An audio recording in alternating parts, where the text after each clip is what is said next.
Hi, welcome back. This is Juanica Thomas and my hero's journey. And this chapter I'm talking about the reward. So as I dealt with my ordeal and God was shaping my life, I began to see the ways that I was rewarded for the faithfulness.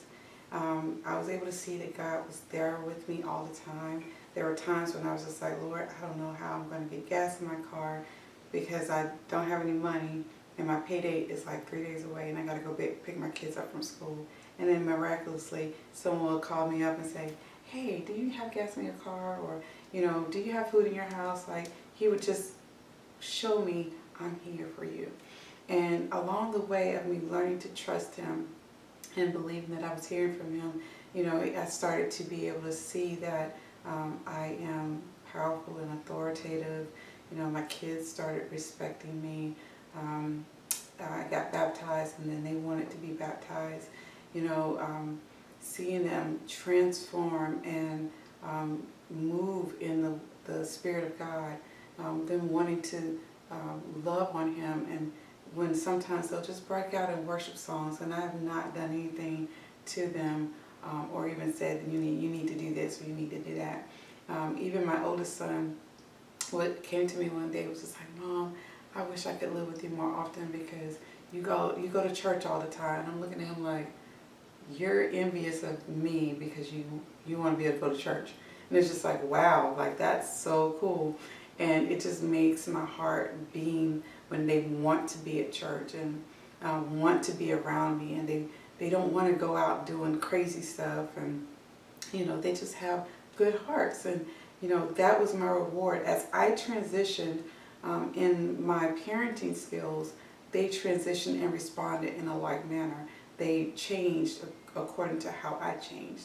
They saw that I was living out what I was speaking, and so that was their way of saying, I want to be like my mom. And that was just like that's a reward in itself when your child looks at you as cool and wants to be like you.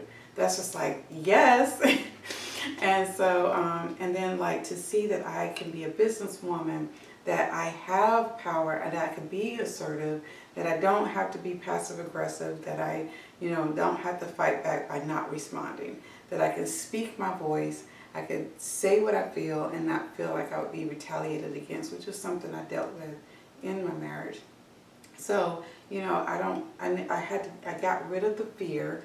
And doesn't mean that it's completely gone. It does try to creep back up there, but I'm in more control. I'm more aware, so I can recognize it quicker now, and instead of just flowing with it and just sinking with it as it would come at me. So I was able to just like see who I am. I am God's daughter first and foremost, and in that I'm a mother, not just to my children, but to other people.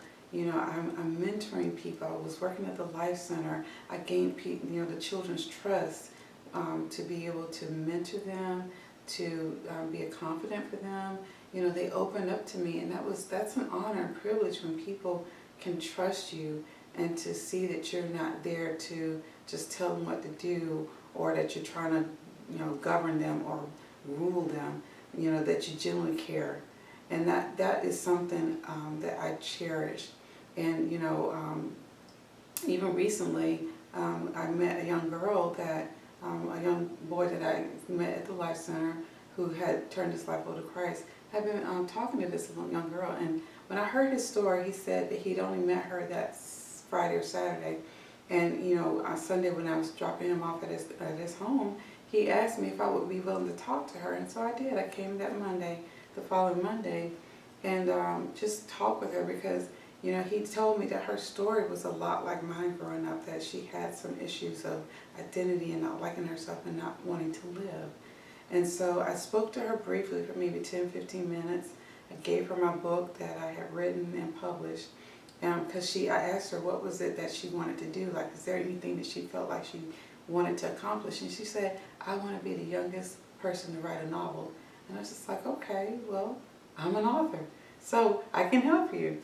And so, I told her, just give me a call if you want to talk, or if you feel led to ask me to help you with your writing or whatever.